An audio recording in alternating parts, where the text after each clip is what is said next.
আদর্শ শরিয়াদার কাজ এটা করবে, এটা যেই পলিটিক্স, রাজনীতি সেটা এটা করবে। ছাত্র শিবির সেম কাজটা করে। ছাত্র শিবির তো মনে করেন আপনি বলতে চাচ্ছেন সেখানে কাজ করে, ছাত্র শিবির সেম কাজটা করে। তাহলে এখানে হচ্ছে কি আপনি পলিটিক্স বলতেছেন যে এটা শব্দ প্রচার কেন আসবে?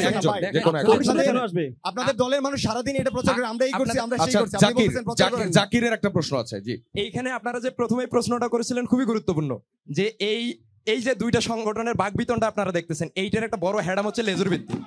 আমার কোশ্চেনটা মতো সাজ্জাদ ভাই আর তৌফিক ভাই দুজনের কাছে, চাইলে সবাই জবাব দিতে পারেন।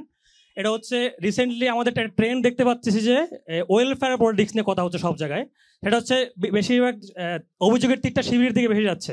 আমার কোশ্চেনটা হচ্ছে যে ওয়েলফেয়ার পলিটিক্স দিয়ে যেটা হচ্ছে সেটা হচ্ছে আপনারা যেগুলো কাজ করতেছেন আমি ওয়েলকাম করি, এগুলো দরকার, কিন্তু এইগুলো কিন্তু এনশিওর করার দায়িত্ব প্রশাসনের, এগুলো আমাদের মৌলিক অধিকার।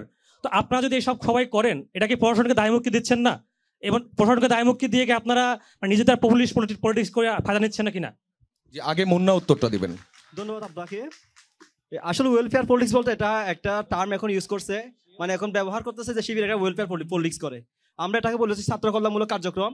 আমরা বিগত সময়ে দেখেছি 2024 সালে যখন আমরা একটা সুযোগ ক্যাম্পাসে কাজ করার সুযোগ পেয়েছি, আমরা প্রেসার রেজিস্ট্রেশনের মাধ্যমে প্রায় 1,500 শিক্ষার্থী নিয়ে কাজ করেছি। এরপর আমরা হচ্ছে কি আপনার রমজানের মধ্যে প্রায় 20 দিনে ইফতার প্রোগ্রাম, ইফতার কর্মসূচি চলেছে, এবং এই বছরও প্রায় 2200 শিক্ষার্থীর সমন্বয়ে আমরা এই প্রেসার রেজিস্ট্রেশন করেছি। এখন এই কাজটা যদি প্রশাসন করতো তাহলে আমাদের অবশ্যই করতে হতো না। এছাড়াও আমাদের কাছে মনে করেন একজন শিক্ষার্থী আমাদের কাছে এসে বললো, ভাই আমার এই ফাইন্যান্সিয়াল সমস্যা, তাহলে আমাকে কিছু সাহায্য করেন। তাহলে এক্ষেত্রে ছাত্র শিবির একটা শিক্ষার্থী বান্ধব সংগঠন হিসেবে তাদের জায়গা থেকে চেষ্টা করে তারা সাহায্য করবে। এখন যেহেতু চাকসু নির্বাচনে যখন প্রতিনিধির আজ চলে আসবে, তখন ছাত্ররা নিশ্চয়ই ছাত্র শিবিরের কাছে না গিয়ে চাকসু প্রতিনিধির কাছে যাবে। তো এক্ষেত্রে আমি মনে করি যখন ছাত্র সংঘ চলে আসবে তখন আর ছাত্র শিবির কিংবা ছাত্র দলকে আর এই কাজ করতে হবে না। এবং ছাত্র দল এবং ছাত্র শিবির তাদের কাছে কেউ যখন আসবে, তারা এই ওয়েলফেয়ার পলিটিক্স না ছাত্র কল্যাণমূলক কার্যক্রমগুলো বাস্তবায়ন করবে। ধন্যবাদ আপনাকে। সাজাদ ভাই, একই প্রশ্নে তৌফিকের উত্তর। আচ্ছা, কেউ যদি ছাত্রদের কল্যাণে কাজ করে এটা ভালো, এবং শিক্ষার্থীরা যদি ওয়েলকাম করে সেটা ভালো, কিন্তু সেইটাকে নিয়ে রাজনীতি করা, আমি এই করেছি এবং অন্যদেরকেও এটা করতে হবে এবং এটা নিয়ে আমি রাজনীতি করবো, এটা আমি বিশ্বাস করি না। আমি মনে করি যে একজন শিক্ষার্থীর প্রতিনিধি হিসেবে আমার কাজ হচ্ছে রাষ্ট্র এবং বিশ্ববিদ্যালয় প্রশাসন শিক্ষার্থীকে যেটা দেয় নাই সেটা আমার আদায় করে এনে দেয়া। আমার কাজ না যে আমি শিক্ষার্থীদের টাকা পয়সা বিলাবো, এবং সব সংগঠনের সমান টাকা নাই। এই জায়গায় অনেক ক্ষুদ্র ক্ষুদ্র সংগঠন আছে, তাদের হয়তো ওইরকম টাকা নেই, আবার অনেকের টাকা, সেই জায়গায় টাকার বড়াই করা বা সেই টাকা বিলিয়ে নিজেকে অনেক হরু মনে করা, সেটাও কোনো বড় কোনো কিছু না। আমি মনে করি আমাদের কাজ হবে প্রশাসনের কাছ থেকে আদায় করা, রাষ্ট্রের কাছ থেকে আদায় করা, এবং সেই সুবিধাগুলো আমাদের এনে দেয়া। আমি কিছু দিলাম এবং পরবর্তীতে আবার প্রশাসনের সাথে আমার একটা ভালো সম্পর্ক থাকলো, আমি তার কাছ থেকে সেটা আদায় করলাম না, সেটা না। আমি চাই যে এটা রাষ্ট্র দেখ, বিশ্ববিদ্যালয়ের প্রশাসন দেখ, সেই জায়গায় একজন ছাত্র প্রতিনিধি হিসাবে আমার কাজ হবে আদায়কারী, কারণ আমিও একজন শিক্ষার্থী। কারণ শিক্ষার্থীর কাজ হিসাবে আমার হয়তো ওই সক্ষমতা নাই যে সবাইকে বিলানো, তারপরেও আমরা যখন শিক্ষার্থীরা সমস্যায় পড়ে আমাদের সক্ষমতায় যতটুকু থাকে সেটা আমরা তাদেরকে সেইভাবে সহযোগিতা করি। কিন্তু এটাতে আমি রাজনীতি করতে চাই না এবং এটা রাজনৈতিকভাবে আমি ব্যবহার করতে চাই না, এটা একেবারে মানবিকতার জায়গা থেকে। পয়েন্ট অফ অর্ডারে রোমানের প্রশ্ন আছে, রোমান রহমান। আচ্ছা, সাজ্জাদ ভাই বললেন যে চাকসু হইলে তখন শিবিরের কাছে না এসে তারা চাকসুর প্রতিনিধিদের কাছে যাবে, তাহলে আপনারা কি স্বীকার করে নিচ্ছেন যে এখন বিশ্ববিদ্যালয় আপনারা নিয়ন্ত্রণ করতেছেন বা বিশ্ববিদ্যালয় আপনাদের দ্বারা নিয়ন্ত্রিত হচ্ছে? মুন্না। ধন্যবাদ আপনাকে। আমরা বলতে চেয়েছি যে যখন একটা ছাত্র যখন তার সমস্যা হয়, যেমন আমি শাহজালাল হলের সভাপতি, বিভিন্ন সময় ছাত্ররা হচ্ছে আমার একটা কর্জে হাসা ফান্ড আছে, তখন ছাত্র এসে বলে যে ভাই আমার একটু একটা টিউশনের টাকা লাগবে, এই 2,000 টাকা, তখন আমরা এই জায়গায় তাকে এটা দিয়ে 1 মাস পর্যন্ত আবার নিয়ে নিই। তো এক্ষেত্রে তো এটা ছাত্রমূলক কার্যক্রম। এখন যদি আপনি যদি বলেন এটা একটা পলিটিক্স, এটা তো আমরা কোথাও শুরু করে নাই। আর আরেকটা বিষয় বলতে চাচ্ছি, এখানে তৌফিক ভাই বলতে চেয়েছেন যে চাকসু নির্বাচনের পরে যদি এটা আচ্ছা, আমি তৌফিক ভাই বলতে চাচ্ছি যে চাকসু নির্বাচন হয়ে যায় তাহলে ছাত্রদলের কাজটা কি হবে? প্রশ্ন হচ্ছে চাকসু নির্বাচন হয়ে গেলে ছাত্রদলের কাজটা কি হবে। দেখেন, ছাত্রদল একটা উদার গণতান্ত্রিক সংগঠন। ছাত্রদলের কাজ হচ্ছে এই ক্যাম্পাসে শিক্ষার্থীদের স্বার্থ রক্ষা এবং তাদের অধিকার আদায়ে কাজ করা, এবং বিশ্ববিদ্যালয়ের শিক্ষার পরিবেশ বজায় রাখা, এবং সকল সংগঠন যেন সকল দল মত নির্বিশেষে সবাই সবার অবস্থান পালন করতে পারে এবং শিক্ষার্থীদের সমস্যা সেগুলো আদায় করা। এবং 5ই আগস্টের পরে আমরা এই ক্যাম্পাসে বিভিন্ন ইস্যুতে যখন শিক্ষার্থীরা বঞ্চিত হয়েছিল আমরা তাদের পাশে দাঁড়িয়েছি এবং তাদের হয়ে আমরা আন্দোলন করেছি এবং প্রশাসনের কাছ থেকে সেগুলো আদায় করার চেষ্টা করেছি। আপনি কি করবেন এখানে? আচ্ছা, এখন চাকসু নির্বাচন হয়ে গেলে ছাত্রদল কি করবে? চাকসু নির্বাচন হয়ে গেলে ছাত্রদল চাকসুর প্রতিনিধির কাজ চাকসুর করবে, ছাত্রদল তার ছাত্রদলের রাজনীতি করবে, ছাত্রদল ক্যাম্পাসে তার আইডিওলজির চর্চা করবে, ছাত্রদল তার কল্যাণমূলক কাজ করবে, তার আদর্শ ছড়িয়ে দেওয়ার কাজ করবে। ছাত্র শিবির সেম কাজটা করে। ছাত্র শিবির তো মনে করেন আপনি বলে যাচ্ছেন আর সেখানে কাজ করে, ছাত্র শিবির সেম কাজটা করে।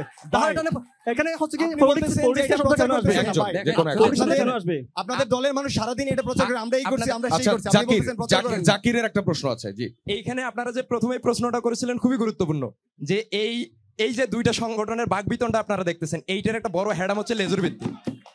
এইটা আসে কই থেকে? আমি বলতে চাই যে আপনাদের প্রথম প্রশ্নটা ছিল যে এই সংগঠনগুলো কি করতেছে। আমি আপনাদের একটা উদাহরণ দিয়ে বলতে চাই, একটা উক্তি, সেটা হচ্ছে যে আফ্রিকান চে নামে খ্যাত থমাস সানকারা বলছিলেন যে যে খাওয়ায় সে নিয়ন্ত্রণও করে। এই যে যারা ওয়েলফেয়ার পলিটিক্সের কথা বলতেছে কিংবা পলিটিক্সটাকে চ্যারিটির জায়গায় দেখতেছে, তাদের আপনারা প্রশ্ন করেন যে আপনি যে খাওয়াচ্ছেন কিংবা যেটা দিচ্ছেন এটা আসে কই থেকে? এই যে আমার মুন্না ভাইয়ের কাছে প্রশ্ন, তারা 18 লক্ষ টাকা দিয়ে রিসেপশন করছে।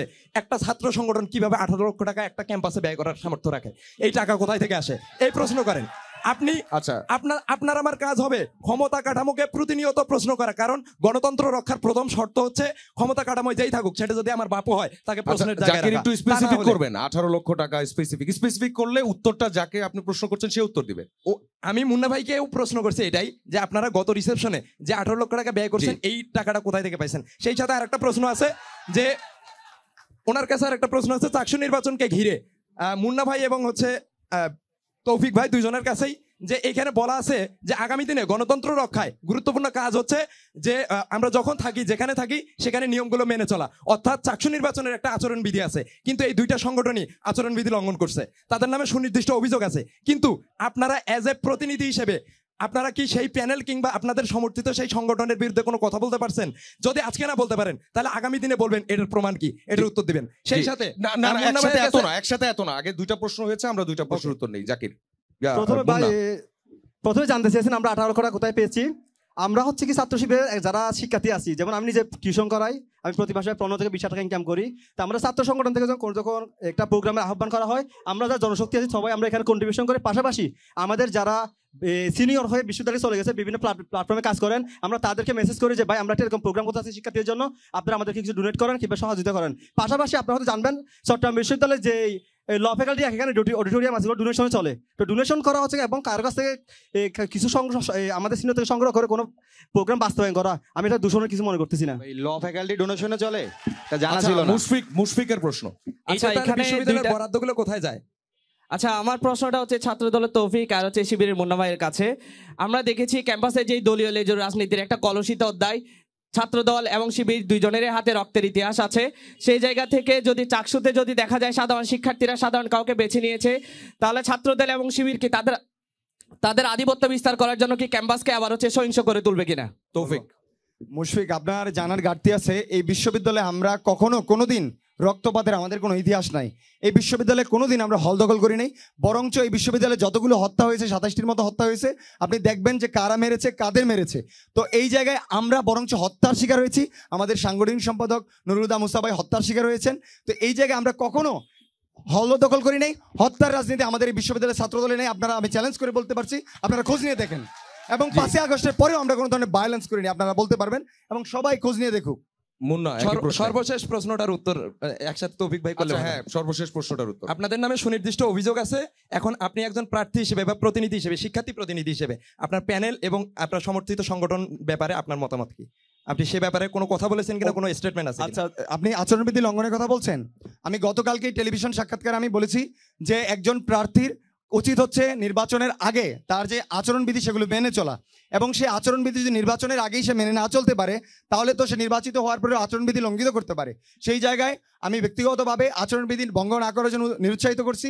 আমাদের নামে যে অভিযোগের কথা বলছেন, আমি সেইভাবে দেখি নাই। ল ফ্যাকাল্টির কথা একটা শুনেছি যে আমাদের একজন সমর্থক সেখানে নাকি ক্লাসরুমে গিয়েছেন, তো সেই ব্যাপারে তিনি তার ব্যাখ্যা দিয়েছেন। তো এই জায়গায় অনেক সমর্থক আছেন যারা নিজ উদ্যোগে একজন আরেকজনের জন্য কাজ করে। তো এই জায়গায় আমি প্রার্থী হিসাবে আমি বিধি ভঙ্গ করি নাই, এবং আমি আমার নিয়ম জানি। অনেকে বিধি না জানতে পারেন, সে যদি ভঙ্গ করে, আমি চাইবো যে নির্বাচন কমিশন তার বিষয়ে ব্যবস্থা নিক। এবং কালকে আমি মিডিয়াতে বলেছি, যেই ব্যবস্থা নিক, যেই দলের, যেই মতের, যার কর্মী, স্বয়ং যদি আমিও হই আচরণবিধি লঙ্ঘন করি, আমার বিরুদ্ধে যেন ব্যবস্থা নেওয়া হয়, নির্বাচন কমিশন আমার বিরুদ্ধে ব্যবস্থা আমরা নেয়। একটু আগের উত্তরটাতে যাই, যেটা প্রশ্ন করেছিল মুশফিক, রক্তের ইতিহাস। এখানে একটা রক্তের ইতিহাস আমি জানি, এটা হচ্ছে কি শিক্ষার্থীরা এগুলো নিয়ে ওয়াকিবহাল কিনা। 2008 সালের পর থেকে কিন্তু ছাত্র শিবিরের 8 জন 22 হইতে হয়েছিল ক্যাম্পাসে। এবং 1990 সালে যে এই রক্তের ইতিহাসটা বলা আছে, আমি এটার কোনো প্রপার এভিডেন্স দেখি নাই, যে মানে হচ্ছে কি এটা বিচারিক কার্যক্রম হয়েছে। আপনার কাছে এরপর আমরা আপনাকে জানি আমি 36টা পত্রিকার প্রমাণ দিব, বিএনপি 90 ক্ষমতায় আপনারা ছিল, কি করছেন? আওয়ামী লীগ ক্ষমতায় এসেছিল। বিগত সময়ে 2025 সাল পর্যন্ত এগুলোর বিচারিক কার্যক্রমের মাধ্যমে চট্টগ্রাম বিশ্ব ছাত্র শিবিরের যে কোনো নেতা কর্মী যে গ্রেপ্তার হয়েছে, এরকম কোনো যদি ডকুমেন্ট দেখাতে পারেন তবে আমরা সেটা নিয়ে কথা বলবো। আর একটা বিষয় ভাই বলতে চেয়েছেন যে আচরণবিধির ব্যাপারটা। আচরণবিধির যে ব্যাপার, সে আমাদের একজন ভাইয়ের বিরুদ্ধে এসেছে, উনি হচ্ছে ওনার যে লিখিত বক্তব্য সেটা হচ্ছে আপনার নির্বাচন কমিশনকে জানিয়েছে। আর নির্বাচন কমিশন যথেষ্ট ওয়াকিবহাল এবং বাকিটা ব্যবস্থা যেটা নেওয়া দরকার সেটা প্রার্থীর বিরুদ্ধে নির্বাচন কমিশন নেই বলে মনে করতেছি। জি, আমরা আরেকজন আপনাদের স্টুডেন্টের কোনো মতামত কোশ্চেনে নাই? আপনাদের কোনো মতামত নাই এজ এ প্রতিনিধি হিসেবে? আপনি এজ এ প্রতিনিধি হিসেবে তো এই যে তৌফিক ভাই যেটা বললো খুবই দায় সারা কথা, যে আমি জানি না, মানে এখানে যে অভিযোগগুলো উঠতেছে আপনাদের সংগঠনগুলো সংকট কি, যখনই কারো নামে দোষ আসে তখন বলে যে এই বিচ্ছিন্ন ঘটনাটা, যেমন গতকালকে আপনার জিএস বলছে যে মুক্তিযুদ্ধ একটা বিচ্ছিন্ন ঘটনা, মানে সেখানে তার দায় এড়ানোর জন্য। আবার একই সাথে সংগঠনের কোনো প্রার্থীর নামে যখন আলাপ ওঠে কিংবা সদস্যের নামে আলাপ ওঠে তখন বলে যে এই যে ব্যক্তির দায় সংগঠন নেবে না। তাহলে সংগঠন কি ব্যক্তি ছাড়া গড়ে ওঠে? আপনারা কি মনে করেন?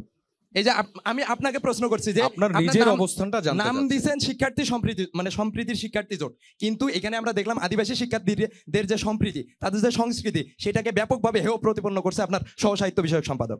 তাহলে তার ব্যাপারে আপনার প্রশ্ন কি? এই ব্যাপার হচ্ছে কি আমরা এটা যখন অনলাইন দেখেছি এবং হচ্ছে কি আপনাদের একটা সংগঠন থেকে এটা নিয়ে এই প্রশাসনকে অভিযোগ জানিয়েছে, এবং এটা একটা হচ্ছে ভুল বোঝাবুঝি ছিল। একটা শুটের মধ্যে যিনি আর্টিস্ট ছিলেন ওই আর্টিস্ট ভুল করছেন যে পোশাকটা পরিধানের ক্ষেত্রে। এই নিয়ে আমরা হচ্ছে কি ওনাদের সংস্কৃতির যারা ঊর্ধ্বতন বাইরা আছেন ওনাদের সাথে কথাবার্তা বলেছি এবং উনি ক্ষমা চেয়েছেন। ওনাদের যারা মানে হচ্ছে কি ওই সংস্কৃতির যারা আছেন তাদের সাথে ক্ষমা চেয়েছেন এবং বিষয়টি আশা করি মীমাংসিত হয়ে গেছে। মীমাংসিত হয় না। অনেক বারবার শিক্ষিত আপনারা বলুন। দুইজনই যেটা এড়াচ্ছেন সেটা হচ্ছে নিচ্ছি। আপনি যেটা বলতেছেন এটা একটা আইনি লড়াই, যে জি।